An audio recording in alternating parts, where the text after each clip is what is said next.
last session, some of you may remember, we filled the board up with all kinds of questions that people asked. About 30 of them.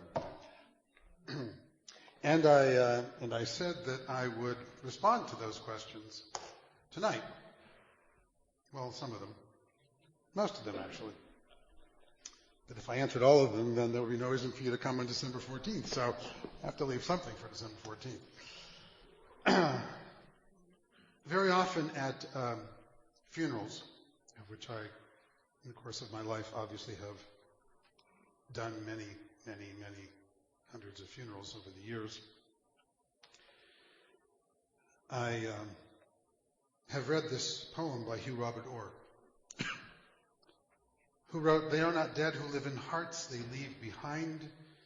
In those whom they have blessed, they live a life again, and shall live through the years eternal life, and grow each day more beautiful as time declares their good, forgets the rest, and proves their immortality." This poetic notion of Hugh Robert Orr is a particular version of life after death. They are not dead who live in hearts they leave behind. The idea not of some kind of enduring physicality or even consciousness, but the idea that one of the ways that we achieve immortality is through our own memory, that is, the memory of our uniqueness and our being and who we are, that carries on after us.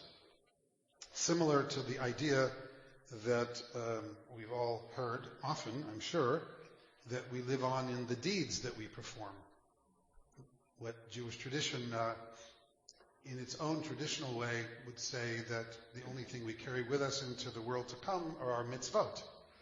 That our mitzvot, in fact, according to traditional Judaism, literally go before us and plead our case in the heavenly court, where God hangs out and judges everybody, according to Jewish tradition. And so the mitzvot that we do, they sort of go before us and tell God that we should get into Gan Eden, into the Garden of Eden, and not some other place that's less desirable after our death. A more contemporary version of that literally is what I just mentioned. That is that our mitzvot are the things that we do that matter in the world. Our mitzvot are the spiritual obligations, the religious obligations, the ethics, the values that we live and therefore pass on through who we are and what we do. The acts that we perform in our lives that people either not only talk about after we are gone physically, but that have impacted their lives and touched their lives and changed their lives. If I went around the room, which I won't right now, but I will at some point, if I went around the room and asked you to think about people who you love or people who have died, who have affected your life in a positive way, whether they're relatives or not, everybody can think of somebody.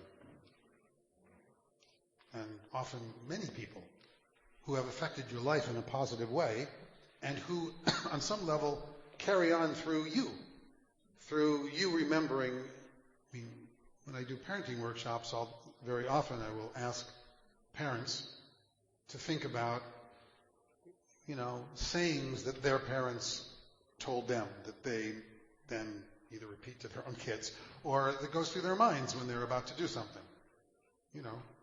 Things like little pithy sayings that some parents pass on to their kids. Anybody have one as an example? Use your head. There's one. Yeah. Reveals a lot about people's parents when they ask this. Yeah. A couple other ones. Just, what? Time and place for everything. Do what you have to do before you do what you want to do. Say yes to life. Beautiful. Say yes to life. Beautiful. Yeah. Little children, little problems, big children. Little children. That was for you guys. Little children, little problems, big children. Don't resent anything you do. Don't borrow trouble. Children should be, look at all the things. I could go on all night, but that's not what we're supposed to be talking about. A couple other ones, because I know you're like dying to say that. Mouth is engaged. Brain is engaged. Before putting mouth in gear. Before your brain is engaged, before putting mouth in gear. Yes. By the way, I do have to repeat everything anybody says because we're recording this, and you don't have the microphone, I do, so they won't hear it. Yeah. Wayne, did you have your hand? People are starving in Europe. Yeah, that was my family theme, too. So what does eating my spinach have to do with people starving in Europe? I never could quite figure that out. If I don't eat it, they're going to starve more. And if I do eat it, wait a minute, shouldn't I not eat it and then give it to them? I kept trying to make that argument with my parents. I don't think I want it. I'm going to give it. Anyway, yeah. Is it good for Israel? Is it good for Israel? Yeah, this week. Is it good for Israel? Yeah. You can't dance at 2 weddings. Yeah. Okay. And I don't even speak Yiddish. Okay, but I'm going to stop this because we'll just do this all night. So in any event, you can tell me later. If we get around to it, we'll do some more of these. But okay, so look. I won't even ask you how many of those cute sayings that you remember were said by people who are no longer living. But I dare say some of them were said by people who are no longer living. And the minute you did what I asked you to do, think about something a parent said or whatever, there they were. There they were like they were next door. There they were like they were in the other room. There they were like they were right next to you, telling you, whatever it happens to be, right there. So, are we here? Are we there? Do we need our physical presence to be in the room for us to be alive for someone? Quote. What does it mean to be alive? What does it mean to be dead? That wasn't one of the questions you asked. But it would have been a good question. What does it mean to be alive? What does it mean to be dead? We're talking about Jewish attitudes about death and dying and afterlife. By the way, in case you haven't noticed by now, I'll just be explicit about it. It's really impossible to say this is the Jewish attitude about just about anything. Fill in the blank. Because obviously, Judaism is a civilization that is 4,000 or 5,000 years old, depends on who's counting and how you're counting, but it's thousands of years old. It's a religious, spiritual civilization that has evolved for all of those centuries all over the world. And as a result of evolving in different communities all over the world, the Judaism of Morocco is not the same Judaism as the Judaism of the Lower East Side in the turn of the last century. It's not the same as the Judaism of Pacific Palisades necessarily, or the Judaism of the Persian Jewish community in Los Angeles, or on and on and on and on. Because I say this often, I said it last time, but I'll say it again, part of what has allowed Jewish civilization to thrive and grow and continue to evolve is our ability to adapt and adopt ideas, philosophies, rituals, customs, traditions from the surrounding culture in which we lived and make it our own, or at least claim it to be our own. Either way, and do it in our own way.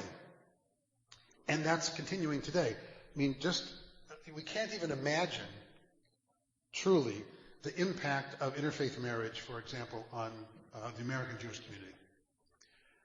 Can't imagine the impact in terms of the evolving of Jewish ritual and tradition.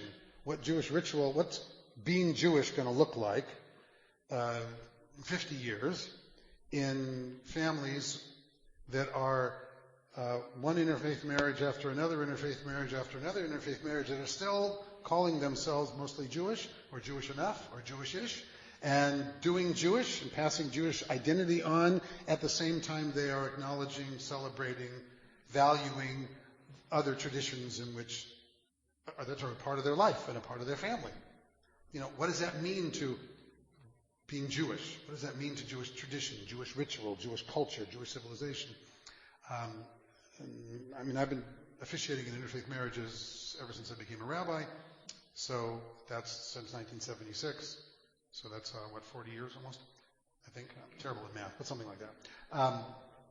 And just had another couple yesterday. I met with a Muslim-Jewish couple talking about their relationship and what they're going to do and how they're going to raise their kids, and they're going to basically be Jewish. Of course, then there's this and then there's that. And that's what enriches and has always, literally, in different ways, enriched Jewish civilization, formerly in a more external way. That is, we lived in a culture that was whatever it was in Europe, European culture, and we adopted ideas, certainly about death and dying, adopted ideas from the majority culture in which we lived, because that's how people thought, and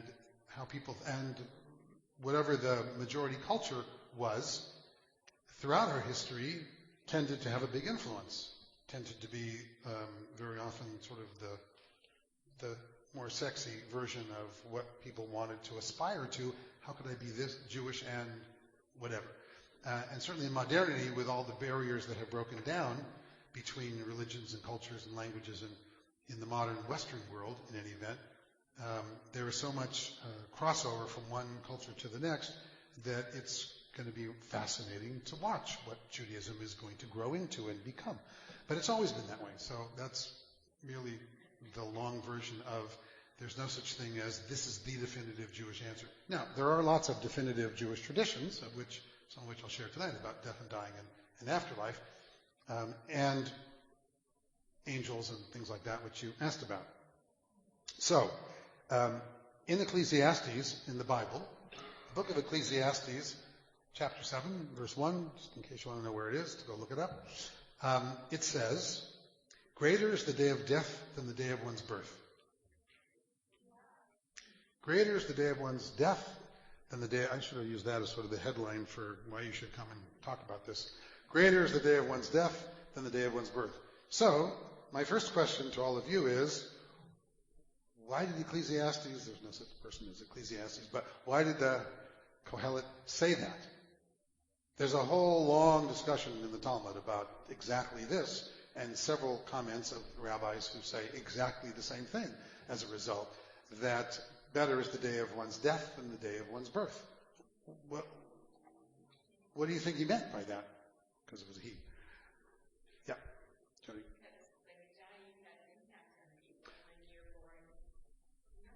Because when you die, let me stick this in people's faces and then I want to repeat it every time.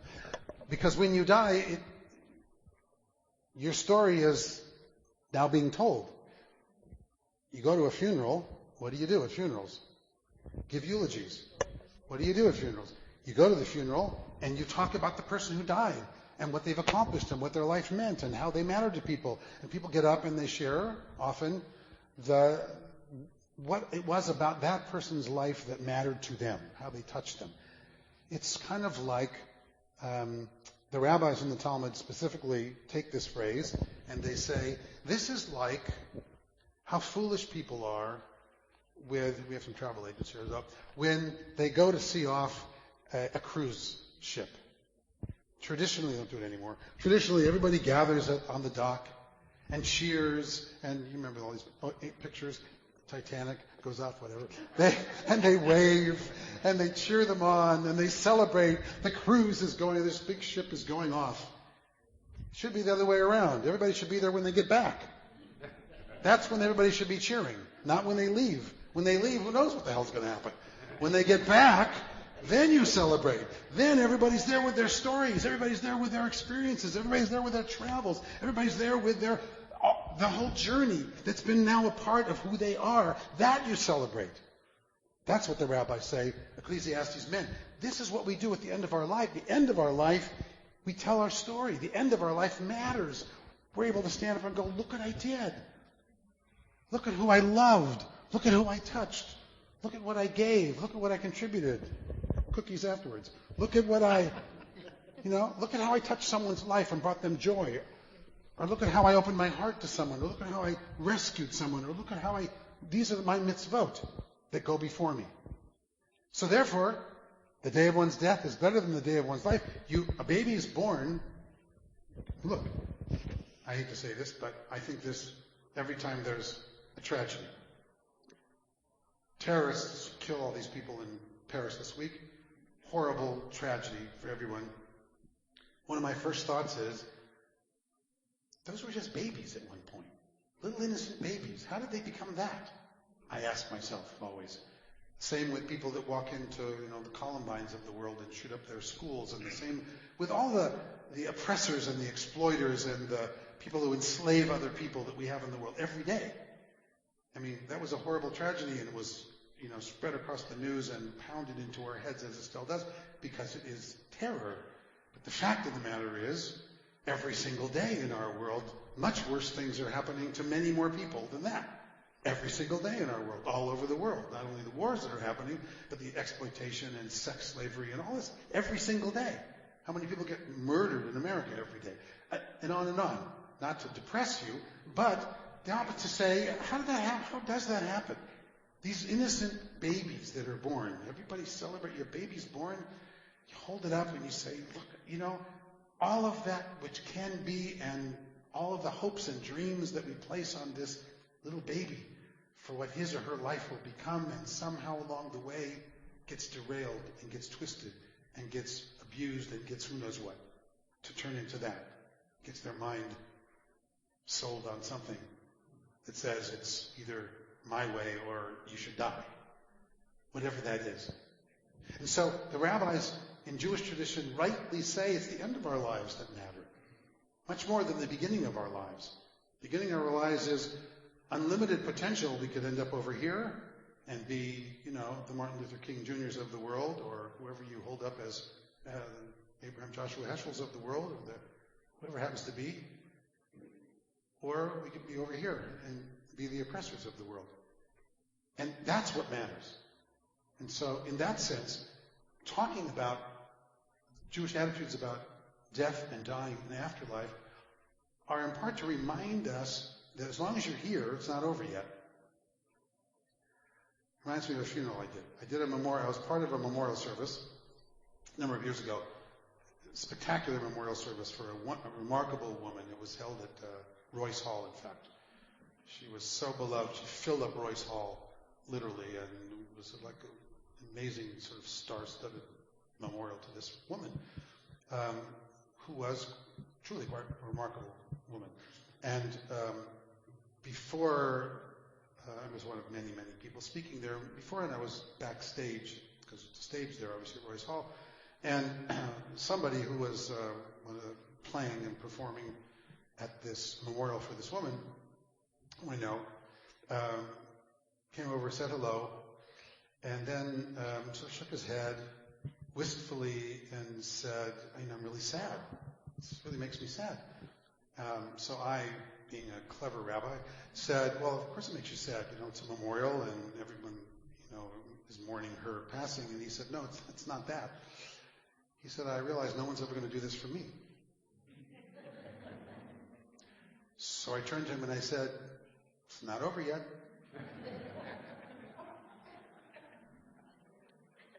You still have a chance to be the kind of person that people would do this for. If this is what you want. If this is what you want in life, then go make that happen. Then go be the person that this person was. The kind of person that people want to show up and talk about. Be that kind of person. So that's really what this is about. Yes, I'm going to share some specific concepts in theology and ideas about life and death and afterlife and angels and things like that you asked about. But the truth of the matter is, for sure, what Jewish tradition has always emphasized is this day, this moment, getting up and saying, thank you, God, I'm here, and now I have the opportunity to do something to matter today, so that I have mitzvot that go before me. That's what all that theology is about our mitzvot should go before them. It's to tell us, we should act in a way so we have some that we can go before us. We have some actions and relationships that we can be proud of in our lives.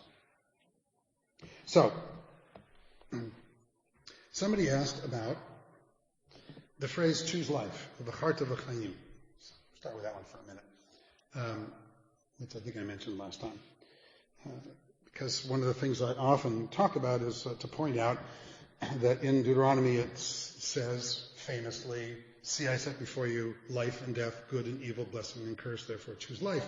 And we rabbis talk about that all the time and point that out. You should choose life and choose life and choose life. Someone said their mother. Parents said, choose life, essentially. So the thing to always remember about that famous phrase is, it doesn't say that God says, I set before you life or death, good or evil, blessing or curse. It's life and death. It's good and evil. It's blessing and curse. You have it all. We have it all. Everybody has life and death. If you have life, you have death. If you have good, you have evil. Nobody has a life that's all good. Nobody. Blessing and curse. Nobody has a life that's all blessing. Unless, of course, that's how you see the world. If your lenses are blessing lenses, and you see the world only as blessings, then you have a life full of blessings. Not because your life is inherently any better than anybody else's, but because that's how you see it. I just picked up a book, a beautiful book, by the way, by Bill Aaron, who's a photographer, that's new big coffee table book, is that what they're called? About it's a photographic essay of 120 people who've had cancer, survived cancer. And they're little stories. And they're pictures and stories. He's a fantastic photographer and happens to be someone that I know, so I bought his book because I support people I know when they publish books. So if you write a book and get it published, let me know, I'll buy it. So anyway, I bought Bill's book. It's a beautiful book. And I'm looking through this book, fabulous pictures. He also had cancer, which is why he started doing this, of course. And one of the things that happens over and over again in this book, people of all ages, from 9-year-olds on up, actually younger than 9, is someone will say a phrase like, "Change my life for the better," or "This horrible experience, which was horrible, turned into a blessing because." Cancer is not a blessing. Cancer sucks. It's cancer. The person turned their life and their experience and decided to switch the lens and say, what's the blessing in this? Right? What can I experience as the blessing in this traumatic experience that I have now gone through? How do I turn this experience into a blessing? Cancer is cancer. All kinds of different versions of it, but nobody said this is fun.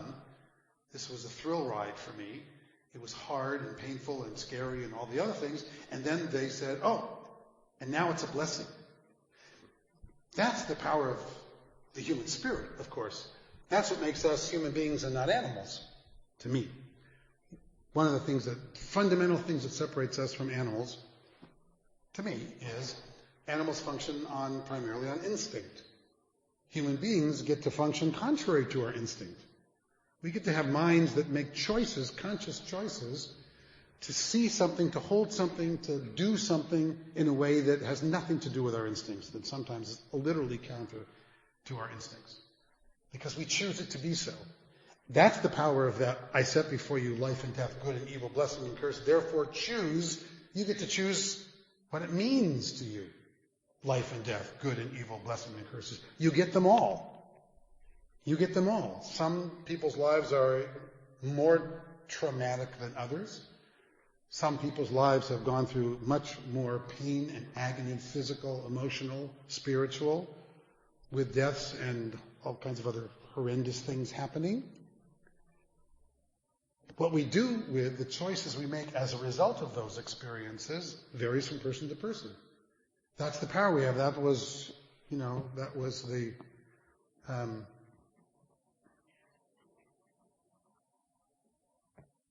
somebody forgot his name. Viktor Frankl. That was Viktor Frankl, what made Viktor Frankl's phenomenal book so powerful. A Holocaust survivor who said they could take everything away from me except how I decided to hold this experience, as horrible as it was being in the concentration camp. That was a freedom I chose to keep. That was Natan Sharansky's story in his book. Same thing. There I was in the Gulag for years and years and years and years and years.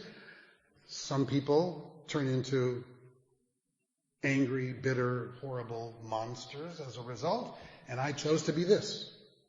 That was the South Africa experience. I choose to be this. I'm the Nelson Mandela experience. The same thing. What makes those people extraordinary is not that they were in jail or in prison or whatever for all those years. It's what they did after. It's what they did with that experience. And so too with us, when we lose people we love, when they die, how does that affect us? What do we do with that? How do we process that? How do we experience that? What meaning do we gather and make out of that? What do we teach our children or our loved ones about what that means to us? How do we turn that, or do we, into something that then inspires us, empowers us, enlightens us? Or do we just simply become more bitter? I mean, grief is, everybody experiences grief. Grief is universal. Grief comes in all kinds of different ways and all kinds of different, from many, many different experiences, not just deaths.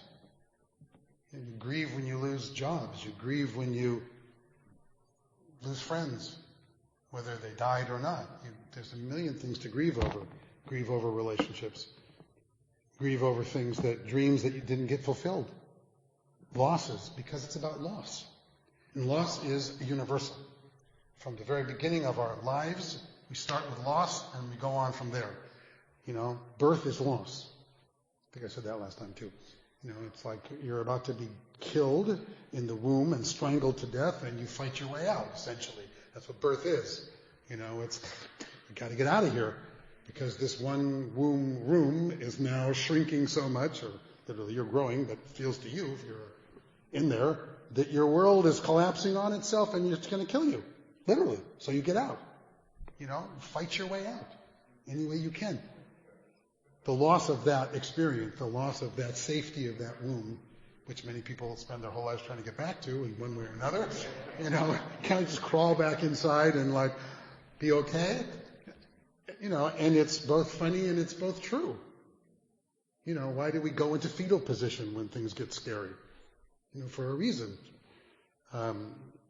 Smarter people than I can tell you what the reason is, but certainly part of that is it's imprinted in our very DNA, that safety, that remarkable moment, that long extended moment of gestation when we're there being fed and taken care of and protected and don't have to do anything. How many of us would love to have that kind of experience at different times in our lives, but you don't get it again. Maybe when you die. Maybe. I don't know, I haven't been there. So someone asked me about choose life. What does it mean? What does it require us as Jews? That is, at the end of our life, how do you choose life when we have end-of-life issues?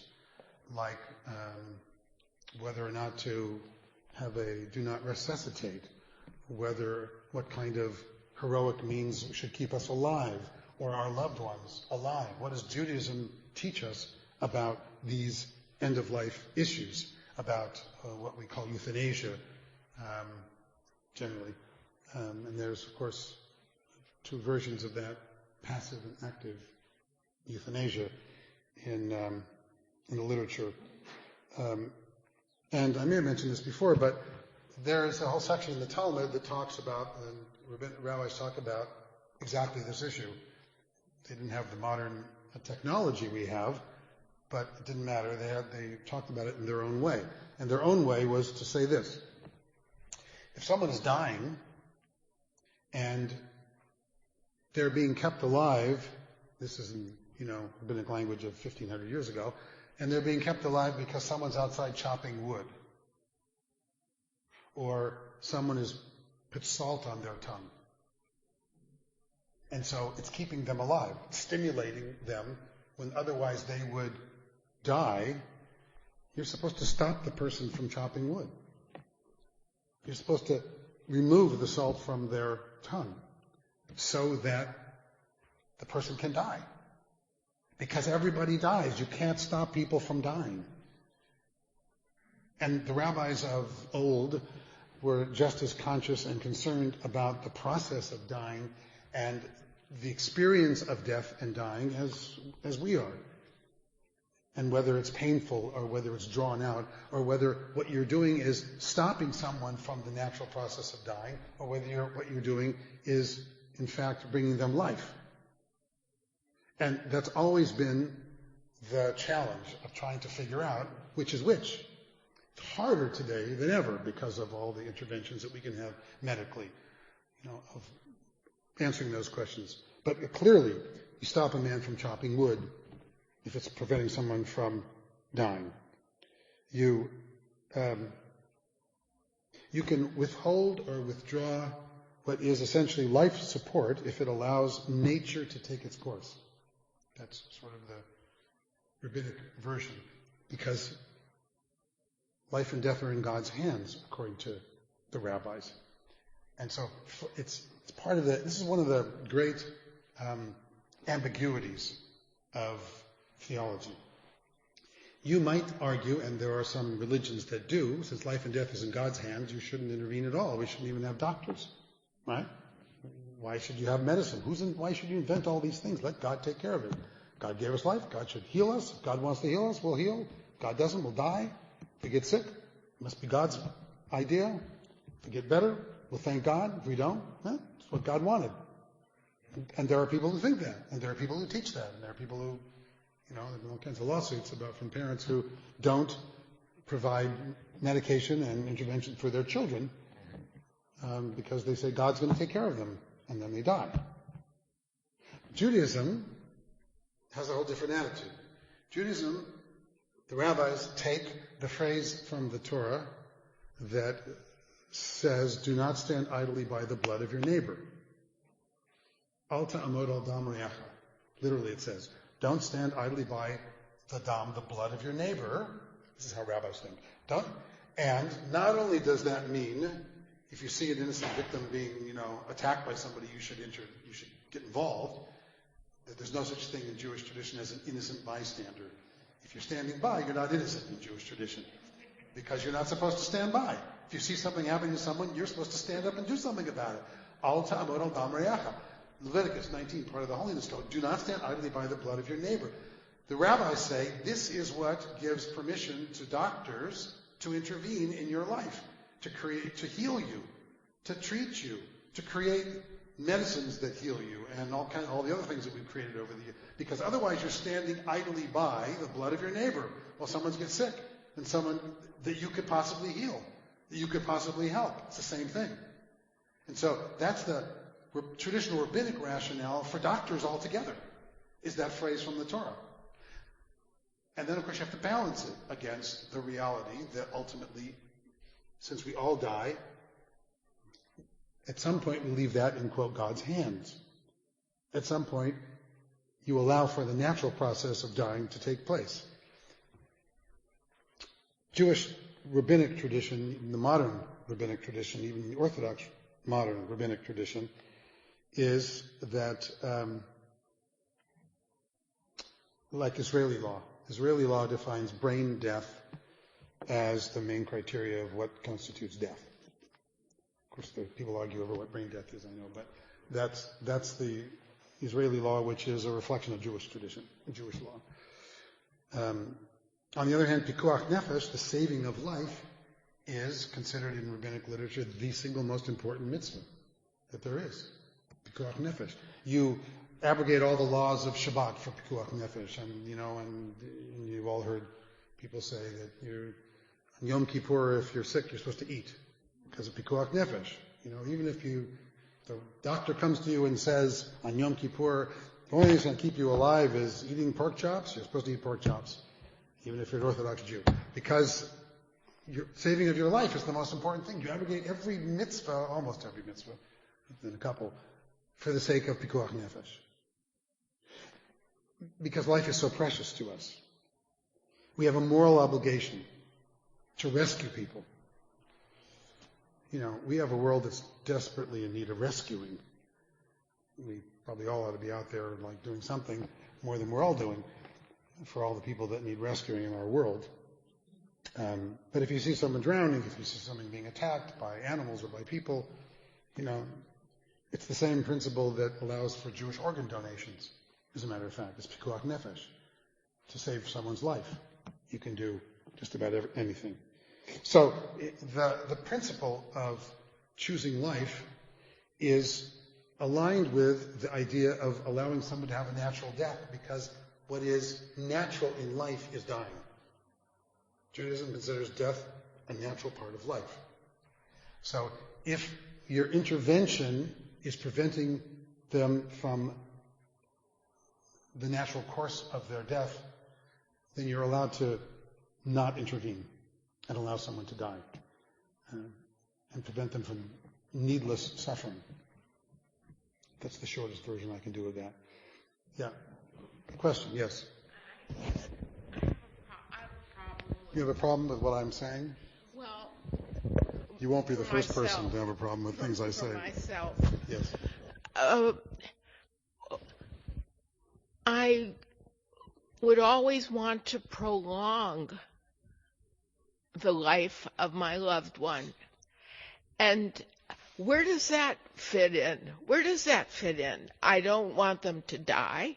And I don't, but we're saying it's the natural thing. It's the natural thing. But I want to prolong the life. Okay. Thank you for that. Yes, that is the problem. That is the problem. Here, the problem is nobody wants their loved ones to die. Nobody wants to lose people that we love. I can't even tell you how many family fights I've been in the middle of over the years at hospitals with siblings.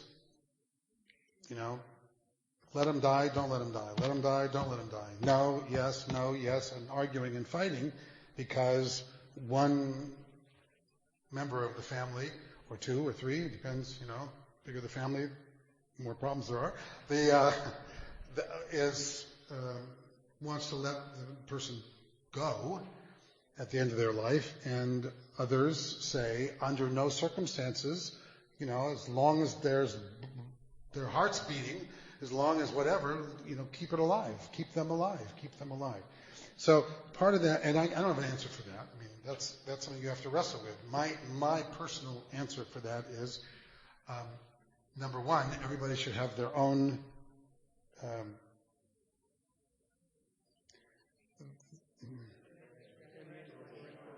thank you. Everybody should write down what they want.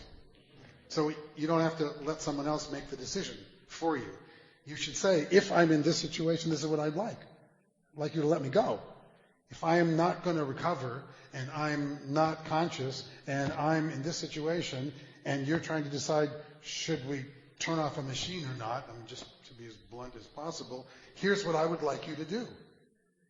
Living wills, and there's a whole series of versions of things that you can give durable power of attorney to people. It doesn't matter. The fact of the matter is, even when people write those things, even when they have them, doctors ignore half of them, and families ignore them because they fight about it anyway. You're there in the room with your sister or your brother or your mother or your whatever, and whatever happens is the dynamic of what's happening that moment.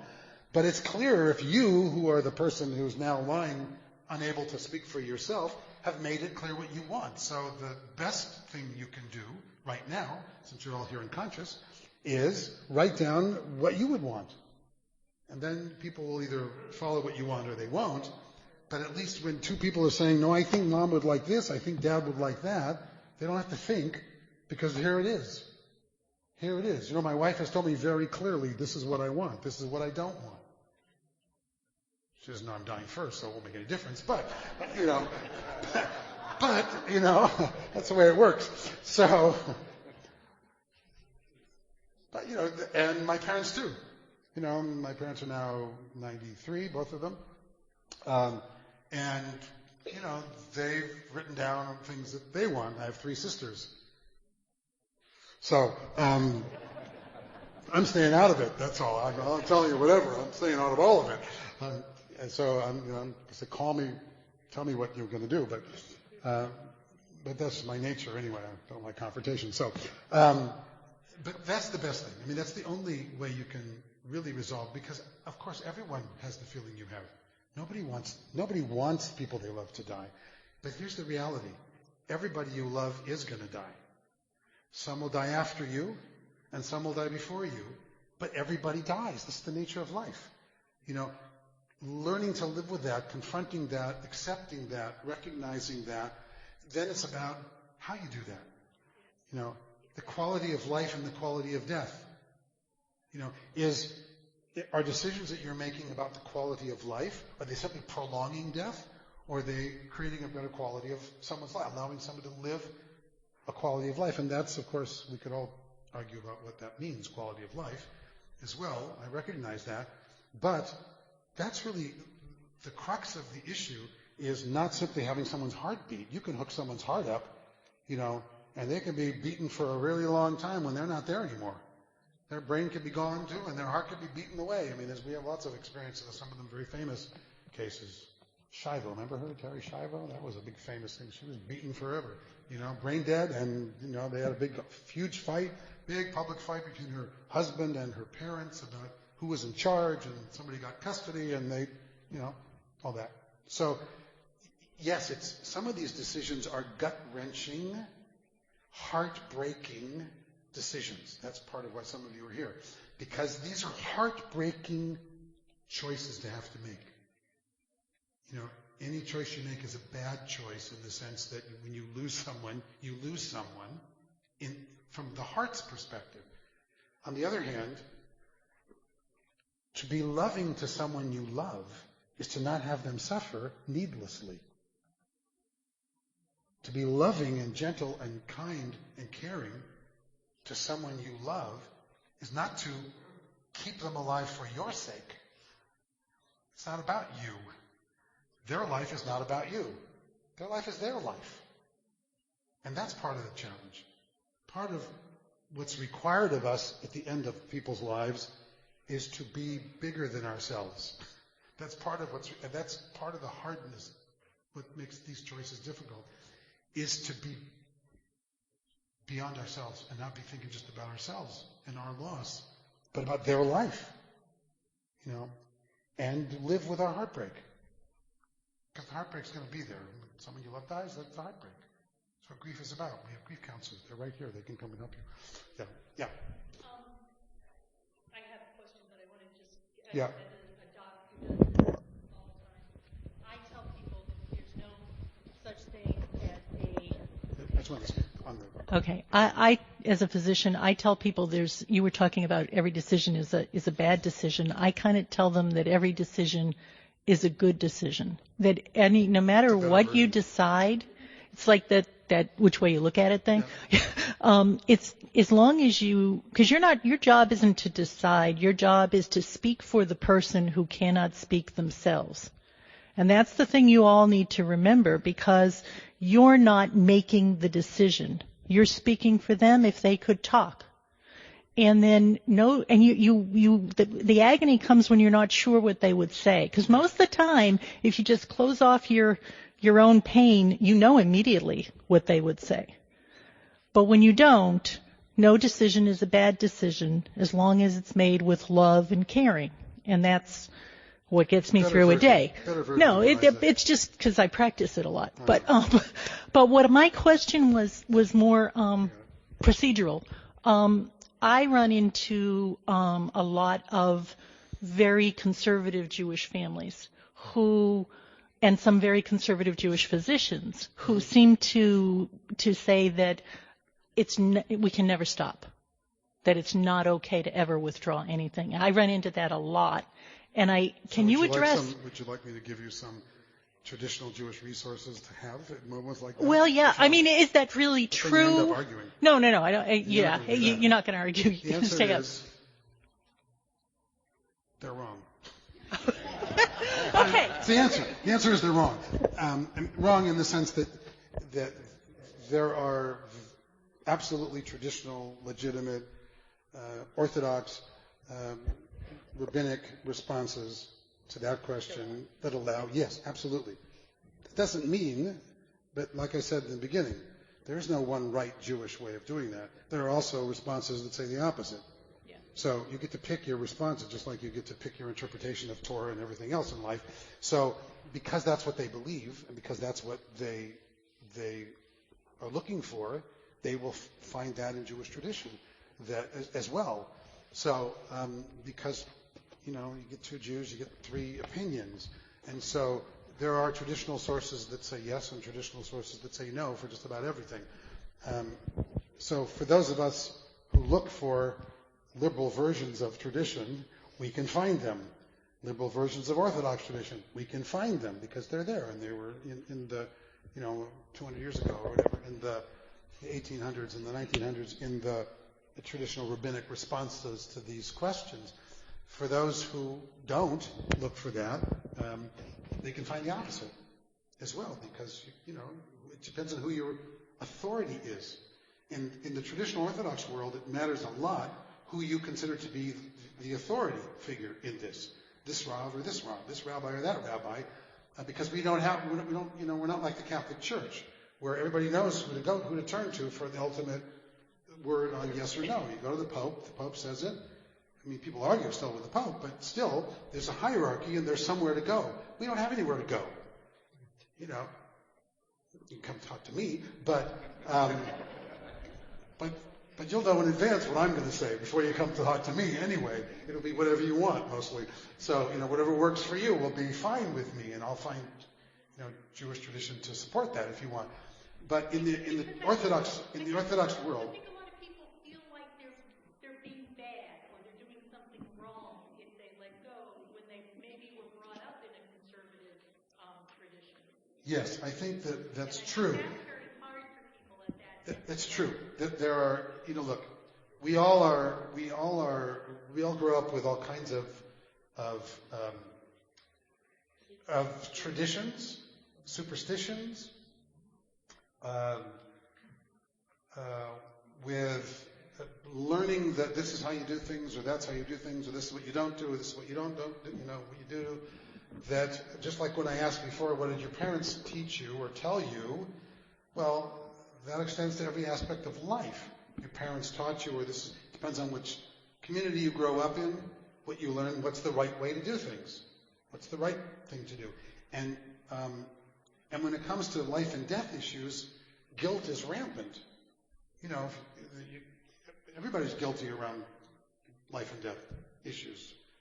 What if should I have that? I should have this. I should have done this earlier. I should have done that sooner. I should have talked to them about. Those are endless if-onlys and things I should have said or should have done about these powerful issues, about every powerful issue. That's endless. So yes, you are going to inevitably run into people who feel bad and feel guilty about any decision they make. Really, like, won't God just come and take this person so that it's out of my hands? Having to make choices about someone else's life is a terrifying thing. It's a terrifying responsibility. Nobody even wants that responsibility, to have to make those kind of decisions. What I am saying is, if you want to look through a Jewish lens, you can look through a Jewish lens legitimately and say, quality of life matters, everybody dies, and what you said a moment ago, which I thought was eloquent and beautiful, it's not about you. You're speaking for that person who hasn't spoken. That's why I said everybody should write down what they want. So you don't have to have someone try to guess how to make those decisions. The person has made that decision. And then you are their advocate and you're speaking on their behalf. Okay, enough of that. So,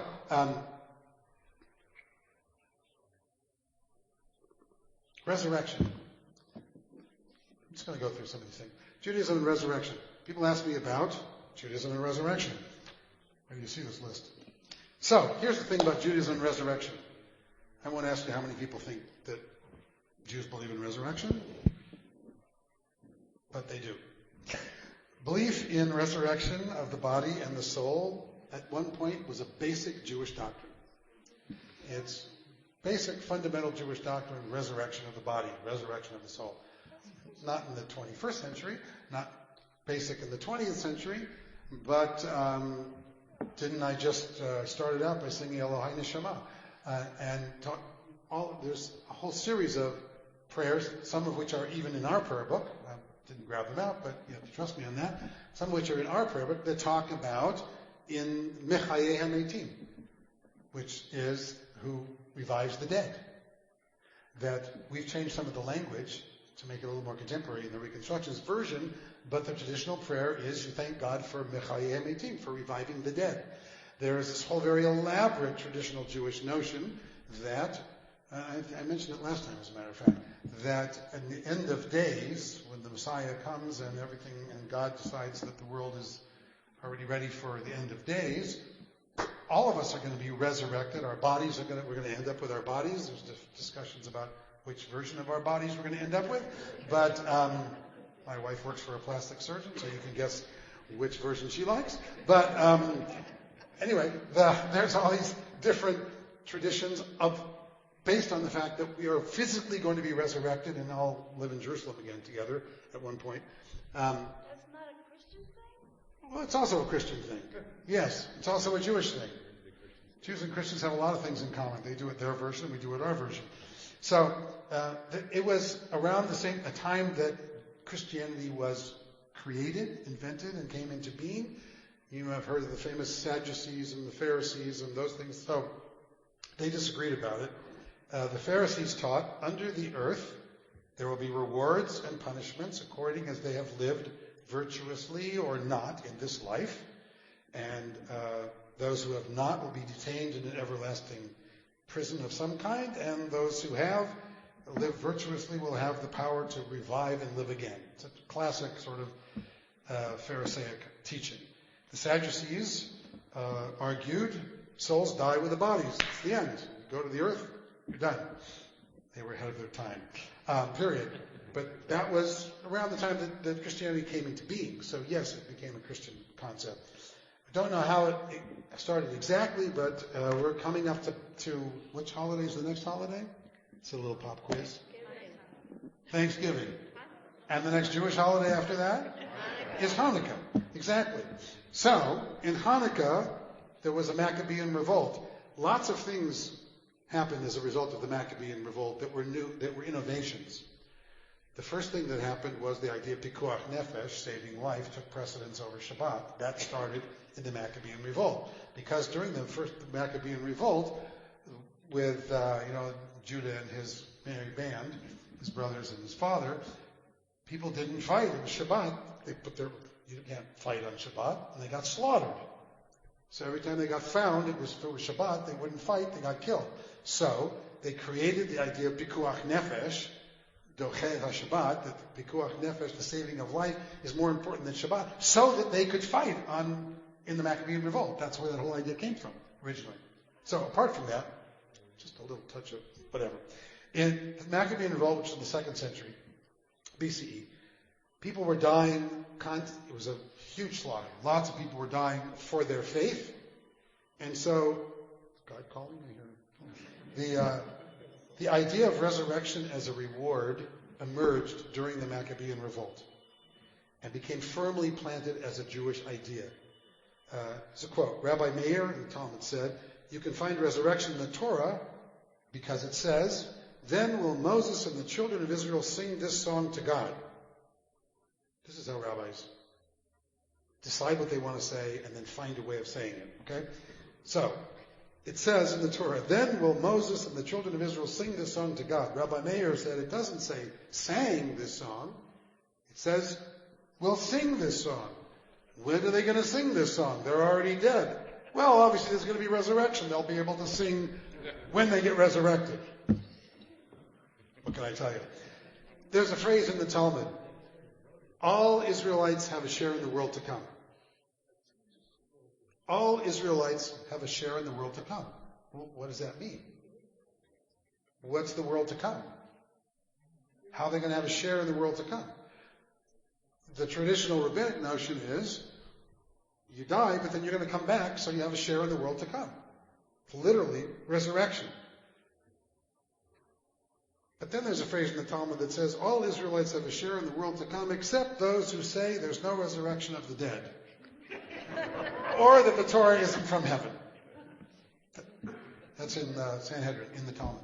That everybody has a share in the world to come, unless you reject the idea of resurrection. It was so powerful. And the reason I'm sharing that with you is only because it was such a powerful idea. Who wouldn't like that idea?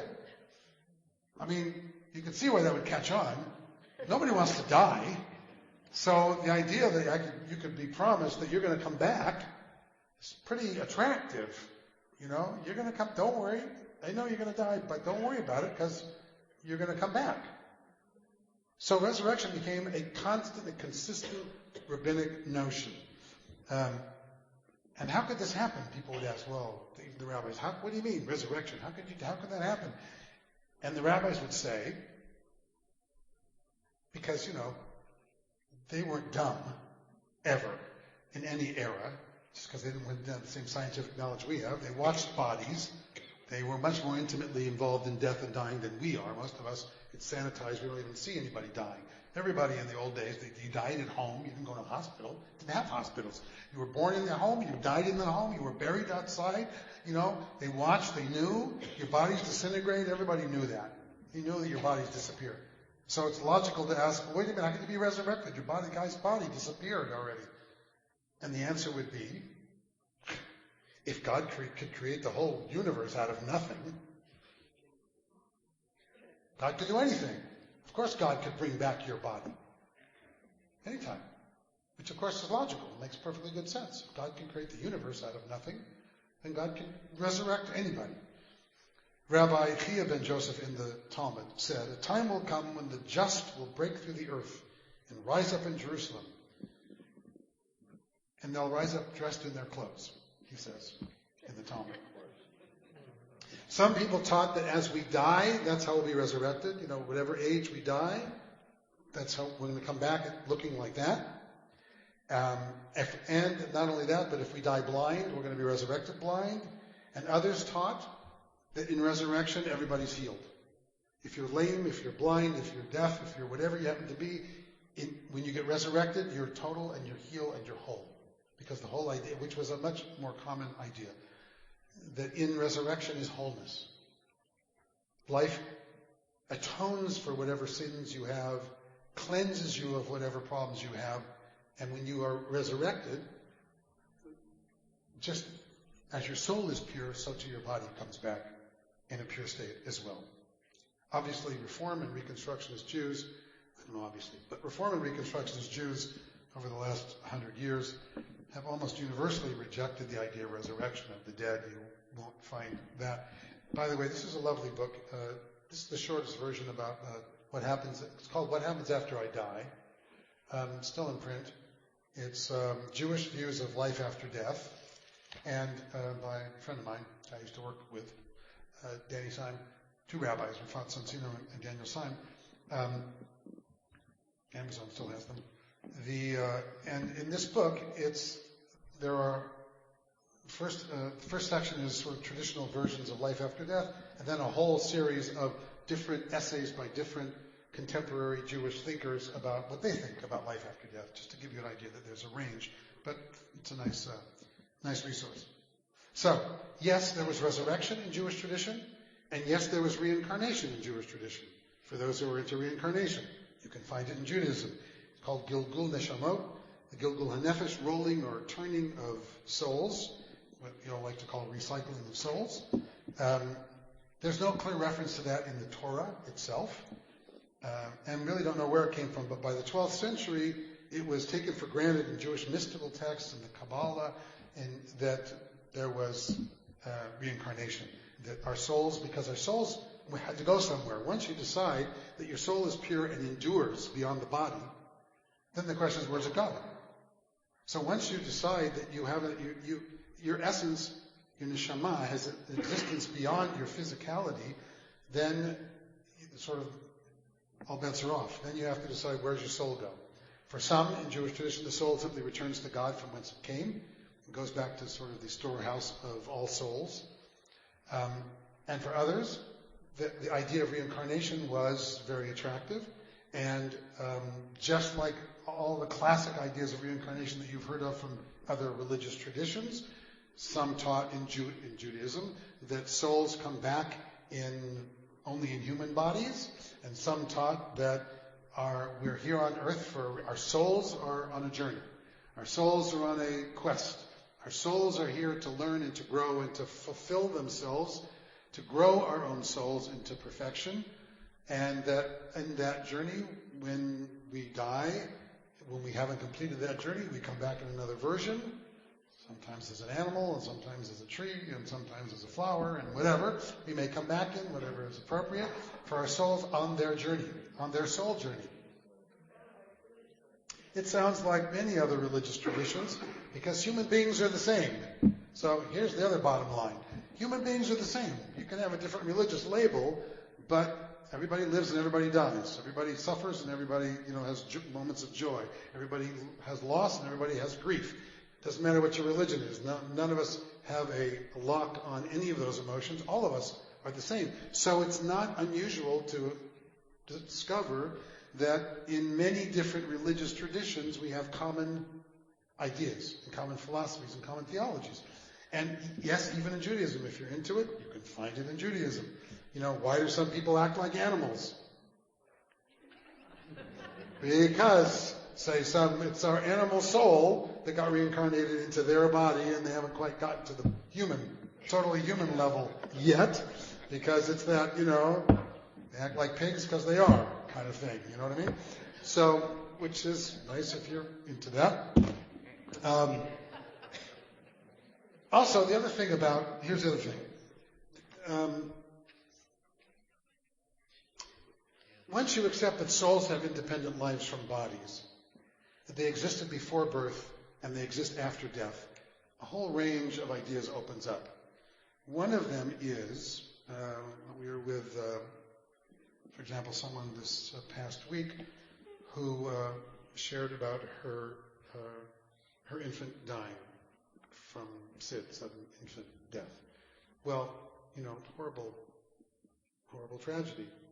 The mystics who were into reincarnation simply taught the answer to why something that horrible would happen is reincarnation. Is some souls come into the world for a day, some souls come into in this incarnation, some souls are here for 5 years, for 10 years, for 20 years, for 100 years. It's their journey. And in a sense, all are equal. They're just on their journey. And some are there to do who knows what. That soul came into that baby for, I don't know how old is that baby, I forgot already. But for some very brief amount of time and changed the lives of that baby's parents forever. Right? So in this Kabbalistic idea, the soul comes in and has an impact, even if it's a brief one, and changes the world as a result. Some of us need longer to change the world. Some of us grow up slower. Some of us can do it in 2 days. I mean, that's kind of the mystical idea of that, whether it sits well with you or not. Then there are those who take a more dark view in Jewish tradition, that the deaths of infants is the result of sins committed by ancestors or in an earlier Gilgul. It's like somebody asked about karma. Is there such a thing as Jewish karma last week? One of the things on the board. This is not my favorite idea, but it's a traditional Jewish idea of sort of, here's the thing. One of the things that upsets people is the lack of justice in the world. Right? How come there's injustice? How come the good suffer? How come bad people often don't? How come shouldn't the righteous always live well? And shouldn't the wicked always not live well? And all of us have experiences that that's not the way the real world works. It doesn't work that way at all. So, in most religious traditions, there are versions of that tradition that impose a kind of supernatural justice on the world. It's either you're going to be rewarded in the afterlife, that's where justice is going to come. Don't worry. The righteous will get rewarded. It's just afterwards. You're going to go to heaven, you're going to go to Gan Eden, and those people who in this world seem to be really wicked, they're going to get theirs. They're not going to get it now, but you have to have faith they'll get it later. Or the same idea in Jewish tradition applies to people dying. How do people die? It's justice. People die in this version, not my version, but as a result of previous incarnations, previous sins, and the degree to their sin, it determines how they die, when they die, It doesn't speak to me, but there are those who believe in that legitimately within Jewish tradition. So some people asked if that's part of it. Earliest mystical writings, there was this thing called transmigration of souls, was a form of punishment and an opportunity for the soul to cleanse itself before moving on. It's also reincarnation is a way of atonement. We're big on atonement in Judaism. We have a whole day of it, right? Yom Kippur. And reincarnation is a kind of atonement, opportunity. Some Kabbalists taught that the righteous souls need 3 cycles to be purified, and wicked souls can need up to 1,000. So if you like living here, don't be so good. Because then you get to come back more often. See? What can I tell you? Those ideas have been attacked and defended over the centuries by rabbis throughout our history. 12th century, one rabbi said, the belief in the doctrine of transmigration of souls is a firm and infallible dogma accepted by all of Jews with one accord, so that no one would be found who would deny it. Famous Orthodox rabbi said that. It's not true, but that's what it was true of some. In any event, the reality is it's up to you. This is about what you believe. I can't really tell you exactly what's true. I can tell you what I believe, but I can't tell you what's true. Someone asked me about cremation. Right? Is it okay to have cremation? Someone asked me about tattoos too, but we'll do cremation for a moment. So cremation. Most people know that Jews don't do cremation. Cremation. That is, it's not a normative Jewish response to death. It's cremation. Except Jews do cremation. Go to Hillside, Jewish cemetery.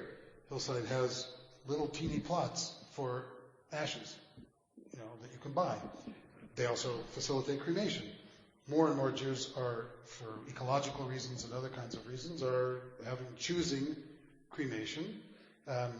The idea of cremation, or the lack of support for cremation, the prohibition of cremation, was for a couple of reasons. Number one, back to resurrection. You need your body, so you didn't want to cremate it, because I know it doesn't make sense, but in theory, you didn't want to, hurt your body because you're going to need it when it's time to be resurrected. And number two was considered desecration. That's really fundamentally. I think I mentioned this last time, but one of the most famous phrases in the Torah about death is the phrase that you're not supposed to leave a body hanging outside overnight. And in Leviticus, when it talks about it having to do with capital punishment. Because the Torah's, which is another question someone asked, but there's certainly capital punishment in the Torah. Ish v'meit mot yumat, it says in one of the most famous terse phrases of all Hebrew in the Torah. It says, a man hits another man and he dies, that man gets killed too. That's ish v'meit mot yumat. It's a great phrase. Anyway, so there's capital punishment. And in those days, stoning was one of the forms of capital punishment, but hanging was another one. So if you killed someone by hanging, not if you hung someone, but if you killed someone by hanging, the Torah specifically says you're supposed to take the body down. You know from your history, lots of other cultures did exactly the opposite. They killed someone and they put them out for display and left them there as long as possible till animals and birds and whatever would eventually destroy them as a lesson to teach you not to do whatever that person was killed for. Very popular in many, many cultures. Judaism was exactly the opposite. Even the worst person in the world, that is someone who was subject to capital punishment, you killed that person as a society because of something that person did, that person's body you treat with respect. Because, the obvious, from Jewish perspective, God gave that body to that person. It's not yours. Your body's on loan. It's not yours. It's God's. And you take that body down and you treat that body with respect, even of the worst possible person. Because human beings are made b'tselem Elohim, in the image of God. And the rabbis tell the midrash, famous midrash, that says there were once twins, one became a king, one became a murderer. The murderer was caught and executed, and hung in front of out on the scaffold for all to see. And everybody who walked by said, what? Look, it's the king. The king's hanging. That's how rabbis think. The rabbi midrash means God is the king, and we are the twin. And if you treat us with disrespect, you're dissing God. That's essentially how rabbis and Jewish tradition treats the body. So even one of the reasons that we were against cremation was because we thought it was a desecration of the body. Modern Judaism, liberal movements obviously don't necessarily encourage, but also don't see it as a sin or a transgression in any way to have cremation, and it's regularly done in Jewish cemeteries. And as I said, there are special sections in Jewish cemeteries for cremated remains. So that's for cremation. Someone asked me about the consequences of tattooing or body piercing with respect to Jewish rituals or death, because it says in the Torah that you're not supposed to deface your body.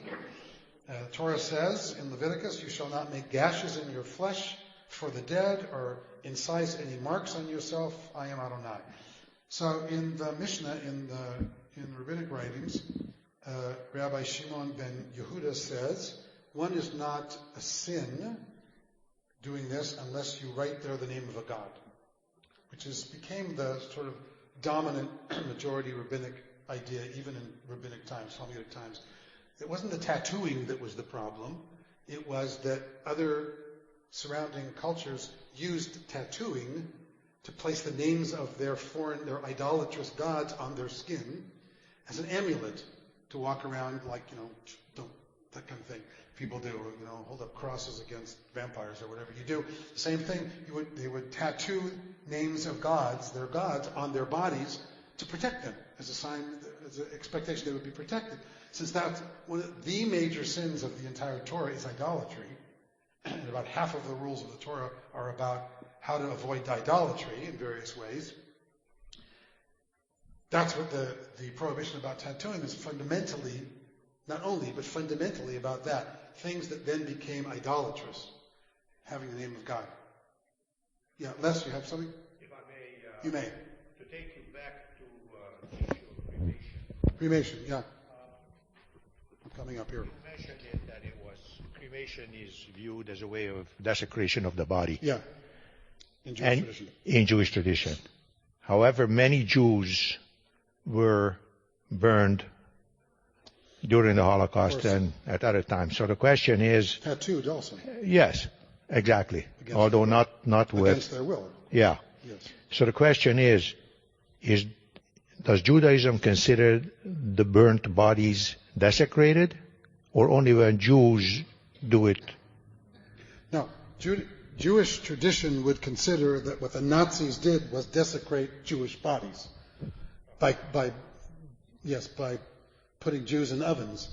Exactly. That part of the horror of not only did they murder them, which is horrible enough, and attempted genocide to wipe out all Jews, but then they did it by cremation, by totally evaporating the body and destroying the body in the worst possible way in Jewish tradition. So it was like a double horror in Jewish tradition. The individual certainly would not be considered culpable of desecrating his or her own body. It was against their will. Same with the tattoo, of being tattooed in a concentration camp, which is part of the reason that people are reminded that it's a myth that you can't be buried in the Jewish cemetery if you're tattooed. You can be buried in a Jewish cemetery with tattoos. It happens all the time. There is no prohibition against burial if you have a tattoo. There's a prohibition in the Torah against tattooing, idolatrous names of God on your body. So it's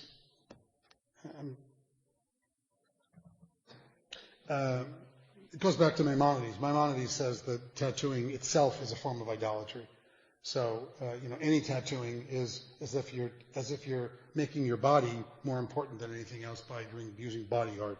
So he was against anything, no matter what you did, because he said this was a custom among pagans who marked themselves for idolatry, so you shouldn't do it because it makes it look like you're doing pagan things, no matter what you're putting on you.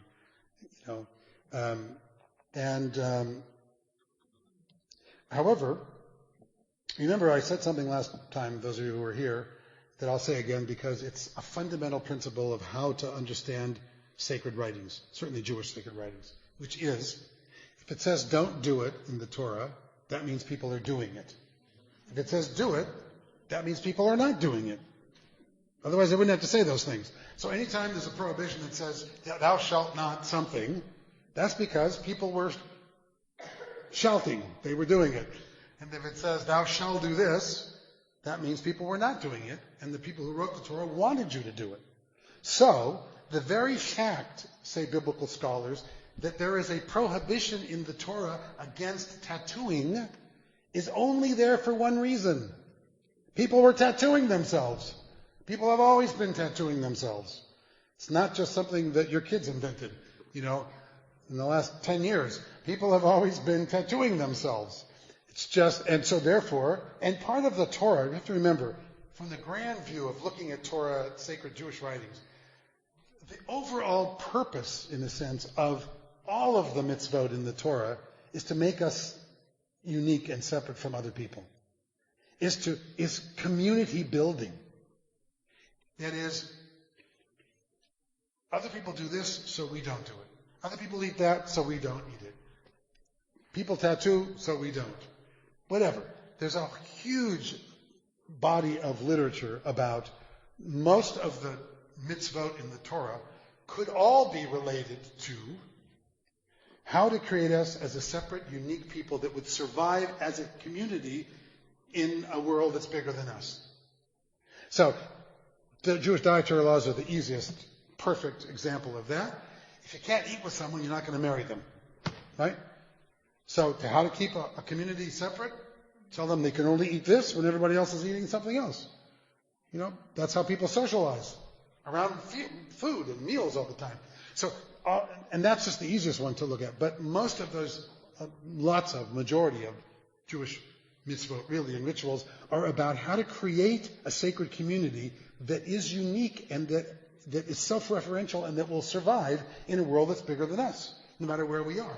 And it pretty much worked for the last number of thousands of years. We're still around, in spite of the fact that there's no reason for us to be around for lots of reasons. Not just because everybody was out to kill us, which of course is also true, but not just for that reason, but because we've been all over the world, this little teeny group of people with in big, huge majority populations that weren't us. What has kept us still around is that we have created a religious civilization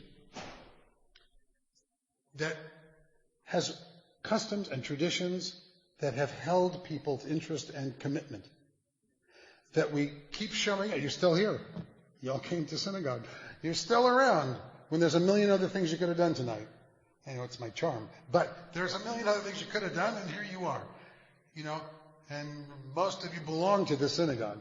And there's a million other things to do, but you still choose to belong to a synagogue, even after all these years. When there's lots of good reasons not to do other things with your time and other things with your money and all that other stuff. But there's something compelling about being a part of something bigger than ourselves. Well, look at the time. And that's what Jewish rituals are about. So anytime it says don't do something, so look at that. I hardly got through any of these because of the way I talk, isn't it? Body piercing. I'll just finish that. There's nothing inherently wrong with body piercing, really. After all, if you look at the Torah, our matriarchs had body piercings. They had earrings. They had Rebecca has a nose ring, clearly, as you can tell in the Torah. So, there's nothing fundamentally wrong about that. It's really only about whether you end up worshiping your own self-image more than you worship something that's higher than yourself. So here I have, what does Judaism teach about heaven and hell? Next time. What does Judaism teach about immortality of the soul, some of which I mentioned? Jewish mourning practices, how to handle grief. What's the role of angels in Judaism? Too bad, I was going to talk about it tonight. This week's Torah portion is Vayetze. It's the famous story. Got a minute. It's the famous story of Jacob, who's running away from his brother Esau, because of course he stole all of his blessings and is a nasty kid. And he's running away to Haran, and it's the middle of the night, and he's scared, and he's out in the desert. And so, as it says, V'yitze Yaakov mi Beersheva, v'yel Haran, he leaves Beersheva, he's going to Haran. He comes to a certain place, he puts a rock down for a pillow, he goes to sleep, and he has a dream, and you've all heard this dream. And lo, a ladder, a sulam, was on the ground, going up from the ground to heaven. And as you know, angels, Malachei Elohim, angels, were going up and coming down. And God stood next to the ladder and said, I am Adonai, the God of your father Abraham and the God of Isaac. The land which you are lying on, I'm giving to you and your descendants. Your descendants shall be like the dust of the earth. You shall spread Yama v'kedma tzafon v'negba. It's a good, popular Israeli song. You will spread out to the west and the east and the north and the south. And one of my favorite phrases in the entire Torah, the Nivrechu b'cha kol mishpachot ha'adamah, should only be, through you and your descendants, all the families of the earth will find blessings. It's really what our challenge is as Jews, as human beings. It's the challenge God gave to Abraham. Here, it's the challenge God gave to Jacob in this week's Torah portion. To be a blessing. To act in such a way that all of the families of the earth, all of the nations of the earth will be blessed because of what you and your descendants do. We Jews are always going like this and patting ourselves on the back. Look how many Nobel Prize winners we have. Look at how many, which is something to be proud of. Look at Israel and all of its great startups and all of the amazing things, all of which is true and all of which I am proud of. It's the fulfillment of what this is about. Because ultimately it's not about what happens after you die that matters. It's what happens while you're living that matters. Because if you do life right, it kind of doesn't matter what happens after you die. When you do life right, the idea is that death will take care of itself. Whatever's going to happen is going to happen. And what matters is living your life in such a way that all of the families of the earth become a blessing. The reason I read that was not because of that. The reason I read that was because we're introduced to angels in this week's Torah portion. A clear, powerful, obvious Jewish idea from the Torah, many different places, that there are malachim, there are angels. Angels take on many forms. I'm going to talk about it next time. One of them is this form. One of them are malachim, which are messengers. Messengers of God. How do you know when you bump into an angel? That's the question that I want you to think about. How do you know when you bump into an angel? I married an angel, but other than that, how do you know when you bump into an angel? That's why she comes to these things. How do you know? Because in Jewish tradition, angels are messengers. This is how God talks to you. Most people don't have God show up next to them as Jacob does and go, hey, I got a message for you. It comes through messengers. And one of the great challenges of life is to keep your eyes out for angels. Look for the angels. What do they look like? Do they show up in big wings?